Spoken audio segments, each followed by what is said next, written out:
That's football. Where do you start with Southgate and England? I tell you what, it's just so repetitive. I've said before, I think the best agent in world football is Jermaine Genius. His agent gets him all sorts of jobs with very little talent. But I've got to say, even he's...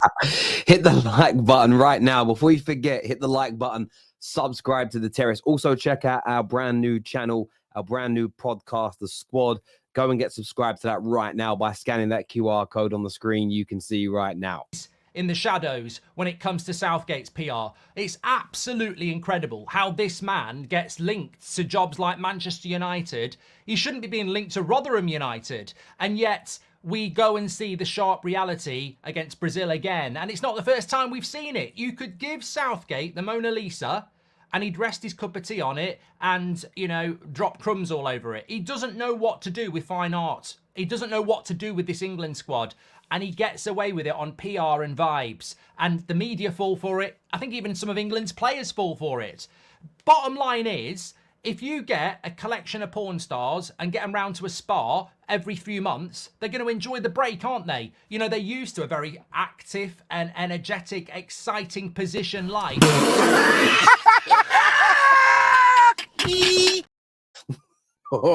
Where's this going? They come every 3 months to...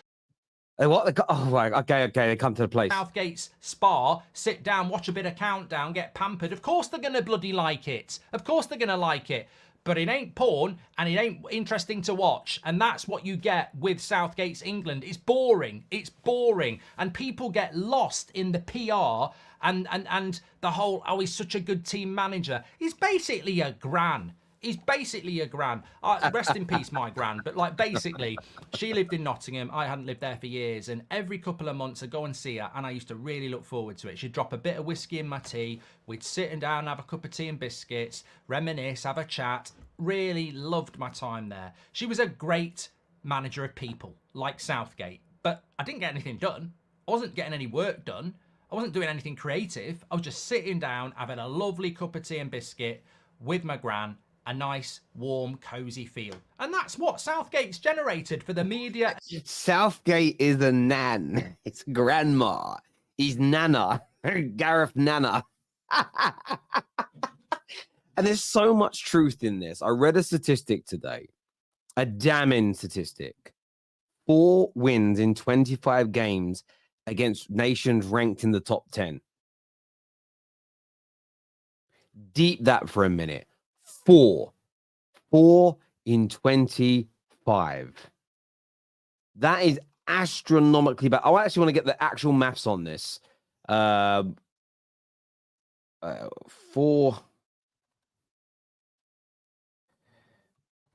is a percentage of 25. Let's have a little look here. What does it come out as? Oh God, 16%. 16%.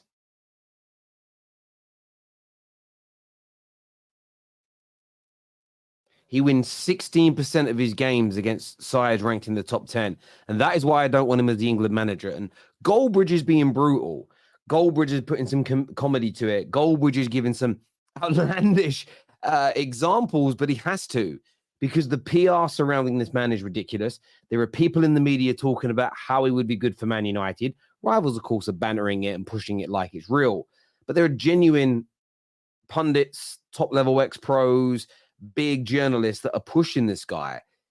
It's absolutely ridiculous. A 16% win ratio against top 10 teams. And the reason why that's so bad and the reason why that's so damning is because to win these tournaments, at some point you're playing people in the top 10. And if you only win 16% of the time, I mean, listen, you don't need to be a mathematician.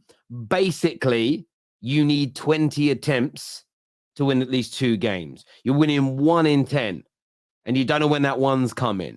You have to play 2 teams from the top 10 in a tournament. Based on the facts and the history of Southgate, you're losing. That's it. It would be a miracle to overcome that. I think England fans have got to push harder to get him out. We've got to reject the media's PR towards this man. And when you speak of PR, Goldbridge spoke well here. But take a listen to this on TalkSPORT. And this is what I mean by PR. Good manager for us. Exactly.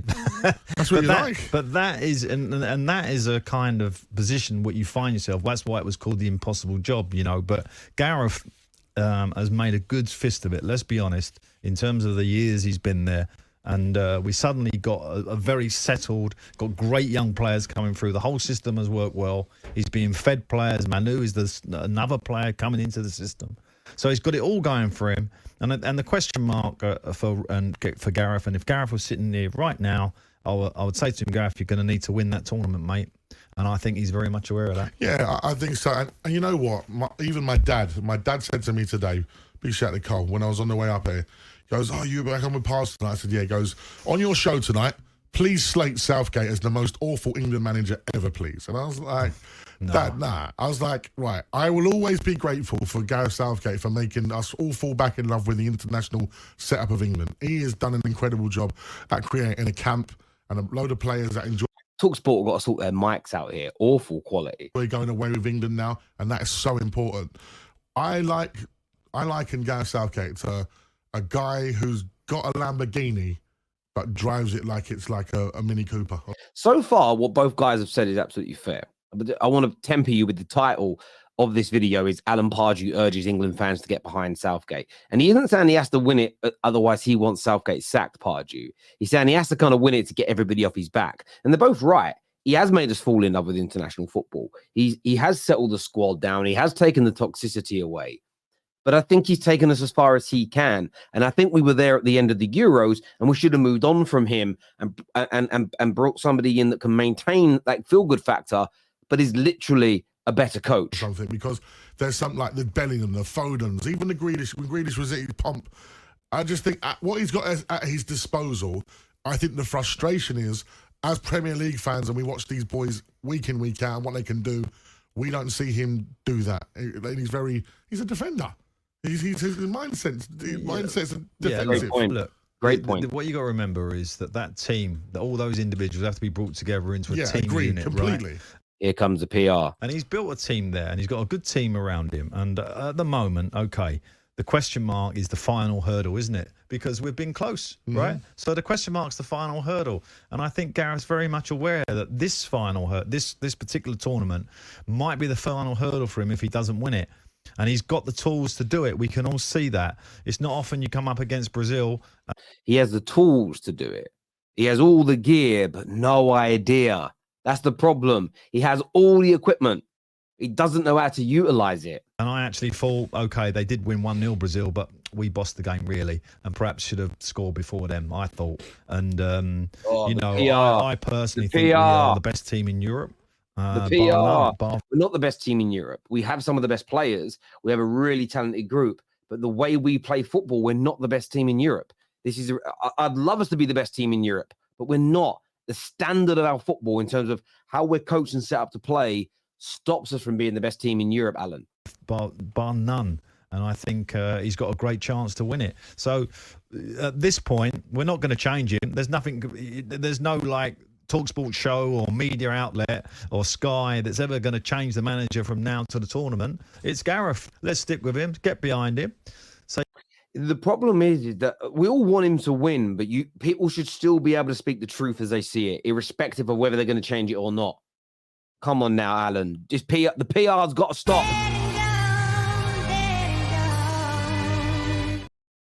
Now, I want to take a look at this video. I saw this trending on Twitter today, and a lot of people are shocked by what Lee Gunner has said. But take a little listen, and then we're going to delve into it. And it's like, we're now going up against Real Madrid, Man City, Bayern Munich. Yeah, like, it's not easy. And then we get to the final, and we've got, PSG, Barca, Atleti, or Dortmund. Bro, like, if he does it, if he wins that Champions League, give him a statue. Real talk, give him a statue. Yeah? Who, Arteta? If he wins that Champions League. I love that. Like, troops are so shocked to see Lee say that. Arteta. League, bruv, if Arteta, blood. Listen, and I agree with Lee. And if you're shocked that Lee has said this and you don't listen to Lee close enough, I'll banter Lee as someone I've worked with for many years, someone I look at as a friend. I'll banter him. We'll pull on things that he says. I'll tease him. I'll twist things a little bit. That's just banter amongst friends, and I've always done that. But Lee has always been pretty forthright that if Arteta proves him wrong, then he'll have to just say he was wrong.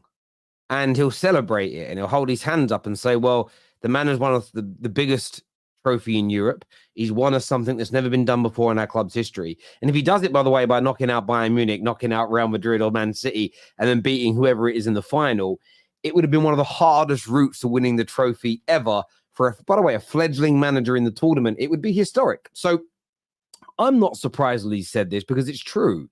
And this isn't a dig at Arsenal, but it's the truth. It would take a lot for a manager to go into Liverpool and for him to win domestically and in Europe to get a statue. It would take a lot for a manager to come to Manchester United and become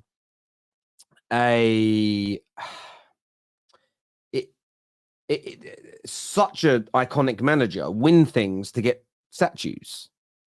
You know, Fergie has one, the Holy Trinity have one.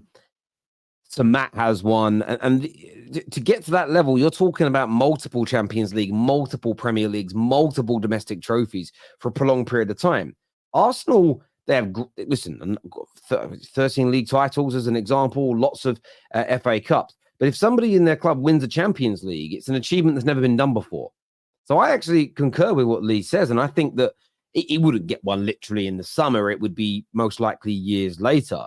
But if Arteta was to win a Champions League and go on to win a Prem and some more domestic trophies, he'd become arguably the most successful manager in Arsenal's history due to that trophy. Depends on what else he wins and, you know, how the legacy plays out. But Lee's absolutely spot on here. And I think sometimes I'm glad that this was clipped up and put out because Lee's friends online will tease him and banter him. But the amount of times people kind of take it seriously and they're like, I can't believe he means that or says it. It's like, God, like we're his pals, we're just winding him up a little bit, joining with the fun. It's a bit of pantomime. It's a little bit of a laugh and a joke. But of course, he would advocate for a trophy for his club advocate for a statue when his club then go on to win the trophies that he demands every single week.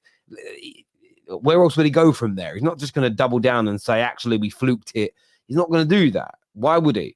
But look, yeah, big up Lee. Just wanted to share that video. Let everyone that has tuned in, thank you very, very much indeed. Hit the like button, subscribe, do all that jazz. Check out the new show, The Squad, coming very soon. I'm so excited to launch it. I'm so excited to partner with the people we have to get this out for you. Until next time, take care. Goodbye. God bless. And I'll see you all again soon.